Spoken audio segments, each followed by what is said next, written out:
So today we are going to discuss about the Griffiths experiment. So before that, let me say you certain things that I had already said you before.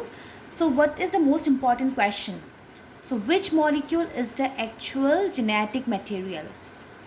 So actual genetic material.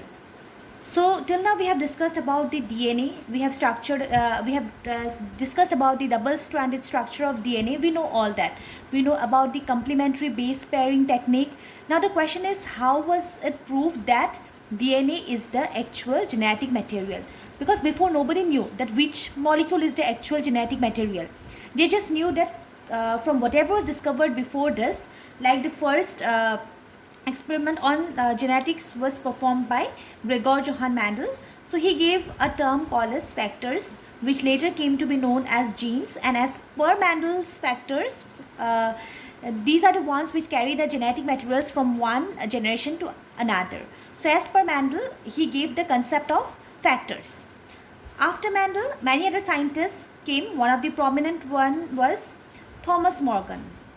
So Thomas Morgan gave the chromosomal theory of inheritance. So he spoke about genes. He also spoke about the chromosomes. So he said that chromosomes play a very important role in the process of inheritance. So there is something in the chromosome which gets carried from one generation to the next generation. So that was told by Morgan. There were also other scientists like Boveri and Sutton, who gave the Boveri-Sutton theory, stating the chromosomal theory of inheritance, and they also spoke at the chromosomal level. They talk about chromosomes, and in fact, if you talk about Morgan, he not only spoke about the chromosomes, he also spoke about new concepts like linkage. I have said you about this, and recombination. So these processes, if required, will study. Otherwise, we will not discuss that. I think recombination is required for you. So these are different topics related to genetics, different processes. So these are different scientists who have talked about genetics. So all these things are known. The genetic material is somewhere inside the cell, somewhere inside the nucleus of the cell, and somewhere inside the chromosomes. But which molecule in chromosomes, that was not sure. So when did we get to know that which molecule in chromosome acts as the genetic material? So it was in the year of 1926 that the mechanism of genetic inheritance reached a molecular level. That is, scientists started performing experiments to understand which molecule is responsible for the process of genetic inheritance.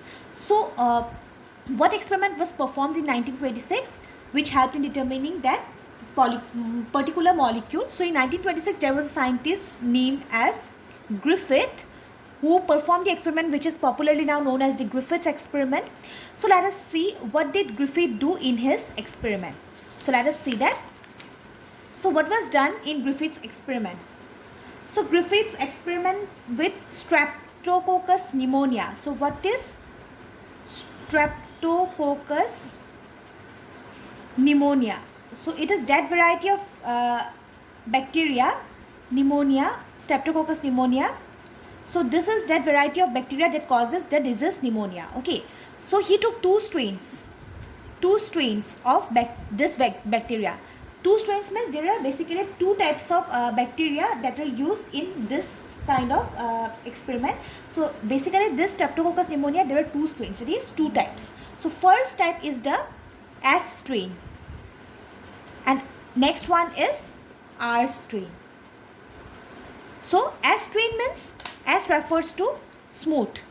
Okay, the word S, smooth, that means they possess a smooth mucus polysaccharide coat. Outside they possess a smooth mucus polysaccharide coat, and this was smooth and slimy. Okay, and the mucus, it consists of mucus of polysaccharide. Okay, but R, it is rough. So they did not have that polysaccharide coat, or they lacked the polysaccharide coat. So they had the rough appearance from outside. So they lacked the coat, and therefore they were easily destroyed by the immune system of the host. So due to the presence of the polysaccharide coat, here coat is present. So it is very obvious. You are present inside your house. So your house is like a coat for you, and it is covered it is a covering for you. It is giving you more protection. So if somebody tries to attack you from outside, it is difficult to attack you because you are being protected by your house, which is locked from all the sides. So that is the scenario for the S strain bacteria. But for the R strain bacteria, they do not have that coat. So since the coat is not present, they are more vulnerable to attacks. They get easily destroyed by the immune system of the host. Now this bacteria, R strain, they often live as parasites. They live inside the body of the host organism. So if the host organism wants, they can easily attack and destroy the R strain bacteria. So these are the two strains. One is the one with the polysaccharide coat, and another is the one without the polysaccharide coat. So Griffith made the use of both this type of bacteria in his experiment.